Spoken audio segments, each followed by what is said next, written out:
the boarding pass printed under her maiden name. I found it on the printer tray, face down like a secret that had learned manners. Our printer rarely acts without orders, and when it does, the pages mean something. Taxes, contracts, recipes my wife bookmarks with optimism. This was a boarding pass. The airline logo perched in the corner like a judge. Below it, a name I hadn't seen on paper in years. Her maiden name, not mine. Gate B12. Boarding time 19:05. Destination: a city we used to visit together when we wanted to feel like strangers. I stood there in the small room we call an office and let the machine's warm paper cool in my hands. There are a dozen rational reasons for a boarding pass: work trips, family emergencies, surprise gifts. Only one makes you print under the name you wore before you wore a ring. "Why are you quiet?" Lena called from the kitchen. Her voice did that casual brightness it wears when it's moving too fast to trip. "Kettle on, yours." "In a minute," I said, and slid the page under a magazine like a coward rehearsing dignity. At breakfast she wore my t-shirt and smiled with the accuracy that has always been our unfair advantage. I wanted to say, "Did you forget to tell me about a flight?" Instead I said, "People who name teas after weather don't understand weather," because this is the kind of sentence I'm fluent in when the true one chokes. She laughed and kissed me, the soft press we've built 1,000 mornings on. "You're impossible," she said, which in our house is a compliment that means, keep being you even when it's inconvenient. The printer hummed again after she left. I lifted the magazine. The boarding pass stared up, unchanged, patient like a problem that knows the answer wants to be earned. I'm a cartographer by trade. I draw maps for a city that constantly rephrases itself, deciding which streets deserve arrows and which turns get forgiven. I make clarity from motion. Standing over that printer, I was a man without a legend. I folded the page into my jacket pocket as if paper could make me brave. Her flight was that evening. Gate B12 was a long walk from the drop-off. The tunnel there always smells like cinnamon and lightning. I had a client meeting in the afternoon and mouthed sentences about wayfinding while my mind drew a different map. Kitchen, printer, maiden name, gate. At 5, I told a version of the truth. Running late, might not be home for dinner. My phone put the period at the end for me, tidy and wrong. Airports are the best liars. Clean lines, helpful signs. A choreography designed to make you forget that leaving is always a choice. I parked in short term and walked without thinking about my feet, eyes pulling the concourse into an index. Kiosk, planter, glass, reflection. The board glowed indifferent blue. B12 blinked on and off like a coin deciding which side to land on. I saw her before she saw me. She was at the window, head tilted toward the tarmac like a person listening for an answer. Her hair was in a knot that pretended to be careless and failed. She wasn't alone. The man beside her wore a shirt you buy when you think cotton is a character trait, simple, immaculate, expensive. He leaned toward her without touching, as if proximity were a secret you could rent by the hour. They didn't look guilty. They looked like people who had finally decided to stop auditioning for their lives. There are 100 ways to ruin a day. I chose none of them. I walked to the coffee stand across from their gate and ordered something I didn't want. The barista wrote a name that wasn't mine on the cup, and I let the wrongness be a joke the day could keep. When Lena turned and saw me, her face did that impossible ballet I know by heart. Shock, calculation, the ache of being known, and then something else. Relief, maybe, the kind that hurts. "Mark," she said when I reached them, and my name felt like a bridge. The man stood with the politeness of someone raised well enough to make betrayal look tidy. He held out a hand. "Ivan," he said, foreign vowels sanded down by years of practicing here. "Mark," I said, and kept my hands in my pockets. Not because I'm cruel, but because some ceremonies don't deserve props. Lena looked at the window, then at me, as if the tarmac might translate. We were, she began. Boarding at 19:05, I said, and her mouth did a small, unfunny smile. Ivan took a step back, to the line people use when they want to be part of the scene without touching it. I'll give you a minute, he said, which is a sentence that asks for 2 hours. He moved toward the seating area, a clean retreat. I handed her the boarding pass. You printed under the name you wore before me, I said. It was on the printer, face down. I left it there, she said, face down. We stood inside the soft roar of the airport like people rehearsing for a play they didn't audition for. I wanted to ask if she loved him. The question tried to push out of my mouth with elbows. I didn't let it. I asked something uglier and more honest. Who are you with him that I failed to remember here? She blinked hard once, like something was escaping her eyes before it became a tear. I'm unruly, she said. I'm funny without editing it for crowd work. I'm the version of me that wants on the first draft. You could have asked me to remember her, I said. I did, she said, and the words were not a weapon, they were a ledger. Then I stopped, and then I wanted it too much to ask politely. We were quiet long enough for a gate agent to say words into a microphone that could have been our names. Final call, he announced for someone else, but the phrase sat down between us. Behind Lena, the sky pulled a plane across itself like a trick we'd agreed to call weather. She took my wrist with the precise pressure that means decision in our house. Walk, she asked. We moved away from the glass, away from Ivan's respectful silhouette, down to the end of the concourse where the carpet forgets to perform and the light stops flattering everyone. I'm not in love with him, she said when we could hear the airport breathe. I'm in love with the feeling that everything could still start without me having to dismantle what we built. He impersonates that feeling well. Does he know that? I asked. He thinks he does, she said. He thinks I'm a flight he can make on time. We smiled because sometimes you tell a small joke in bad weather to see if your teeth still work. I looked at her and wanted to press my hand to the back of her neck and keep it there until the room remembered us.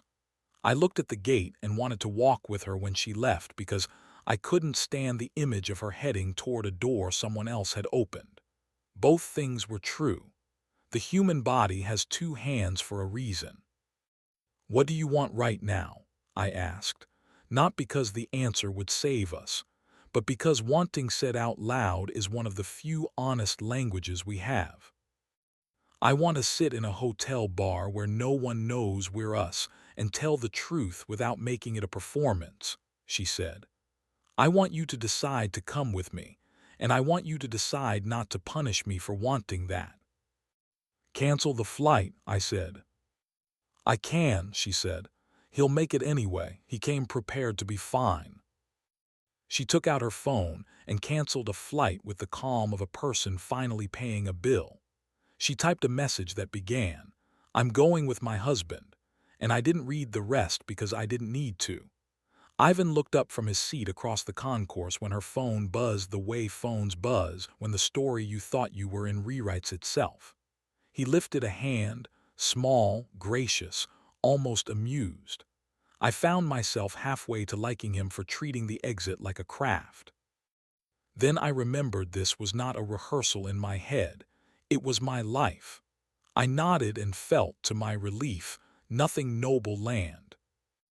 We took a cab to the business hotel 5 minutes away that launders other people's evenings. The bar was wood and leather, and a view of airplanes pretending to be punctuation, arrivals and departures dotting the sky with confidence. We sat side by side and ordered a drink we could share without narration. The bartender handed us the glass like a dare. You know the worst thing about airports, Lena said, turning the glass so the condensation stripe faced her. They make leaving look like competence, and staying look like inertia, I said. We let that sit. Then she put her hand on my thigh under the bar, a warmth that belonged to me and to no geometry of concourses. Heat rose the way it always has when she touches me with intent, a familiar mercy that doesn't ask you to congratulate it. I took her wrist, not to move it, but to anchor the moment to our bodies.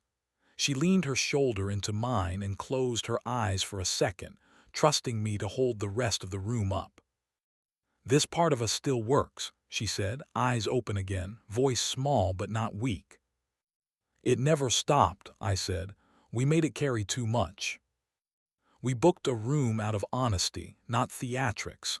In the elevator she laughed once, breathy, at the way my hand found the small of her back without needing directions. "You always do that," she said. "It's like you're reminding the world I'm here." "I'm greedy," I said, "for proof." In the room, we didn't behave like penance or porn. We were specific. She kissed me like she was reacquainting herself with a favorite paragraph. I kissed her like the text had new meaning. Her mouth was warm with the taste of citrus and decision.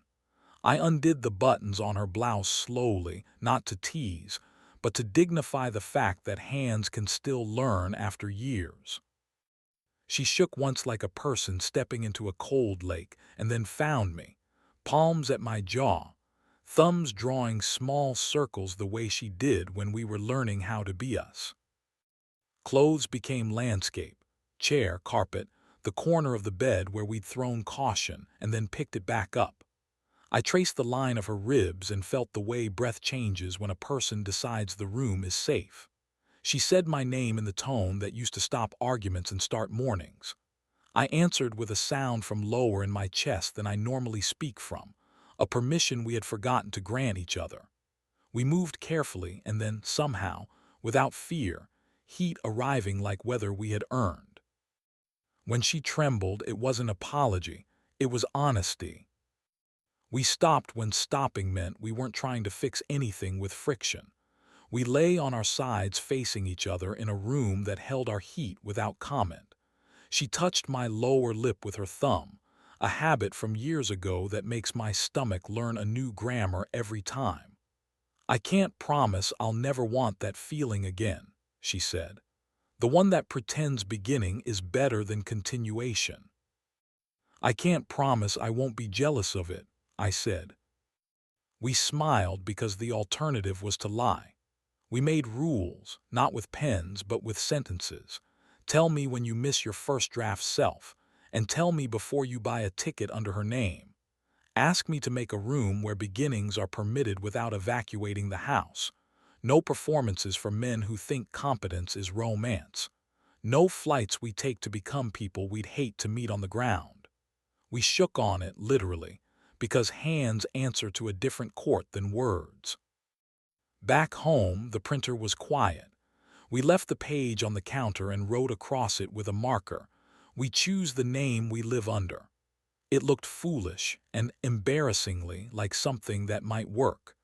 We taped it to the fridge next to a shopping list that had olives and laundry detergent and now oranges. Ivan texted the next day, "Thank you for not making me your catastrophe. You owe me nothing." Lena read it to me in the kitchen, voice steady, then put her phone face down like a choice. I felt an unexpected, disloyal fondness for a man who knew how to exit without breaking the vase. I made coffee and kept the thought to myself. Weeks learned us. We booked a night once a month at that same hotel and treated it like a rehearsal we didn't need but loved to do, arriving separately sometimes, on purpose, kissing in elevators like the camera belonged to us, telling the truth in bed like it paid our rent. At home, we left the printer plugged in to remind ourselves that paper can tell on you and also keep you honest. When Lena needed sparks, she said, "Window," our shorthand for the bar view that makes airplanes look like punctuation. When I needed certainty, I said, "Map," and she let me draw the night's legend on her shoulder with my finger until my breathing settled. Sometimes we walked past the airport on the bicycle path that runs under the runway and felt the gust of departures hit our faces with the force of a promise we hadn't made. We turned our heads into it and laughed like we were learning weather all over again. Once we saw Ivan through the glass at B12, a blur we recognized, and we kept walking hand in hand because recognition didn't have to become narrative. The boarding pass still lives under a magnet on our fridge, our graffiti across it curring like glaze. We choose the name we live under. Some mornings I catch her tracing the letters with a finger like prayer. Some nights she catches me smoothing the edges flat so they don't curl. There are days I want to be a man who never looked at a printer tray and nights I'm glad I did. It didn't save us. It gave us a map we could argue with in a bar where strangers believe the airport is a metaphor for freedom. For us, it's a lesson in staying.